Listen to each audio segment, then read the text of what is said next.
ജാമ്യത്തിൽ ഇളവ് ലഭിച്ച 8 ദിവസം കേരളത്തിലുണ്ടായിരുന്ന അബ്ദുൾ നാസർ മദനി ബംഗളൂരുവിലേക്ക് മടങ്ങി. രാത്രി 10-നുണ്ടായിരുന്ന ഇൻഡിഗോ വിമാനത്തിലാണ് മദനി മടങ്ങിയത്. മതേതര മനസ്സുള്ള കേരളം തീവ്രവാദത്തെ ഒറ്റക്കെട്ടായി നേരിടണമെന്ന് മദനി അഭ്യർത്ഥിച്ചു.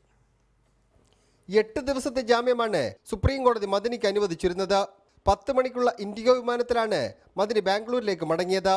കോടതി വിലക്കുള്ളതിനാൽ കേസുമായി ബന്ധപ്പെട്ട കാര്യങ്ങൾ പറയുന്നില്ലെന്ന് വ്യക്തമാക്കിയ മദനി IS-മായി ബന്ധപ്പെട്ട് നിലവിൽ പുറത്തുവരുന്ന വാർത്തകളിൽ ആശങ്കയും പങ്കുവച്ചു. IS യഥാർത്ഥത്തിൽ അവർ വധിക്കുന്നത് ഏതെങ്കിലും ഒരു നിരപരാധിയെ വധിക്കുമ്പോൾ അവർ മുഴുവൻ ഇസ്ലാമിക മൂല്യങ്ങളുടെയും കഴുത്തിനാണ് കത്തിവെക്കുന്നത്.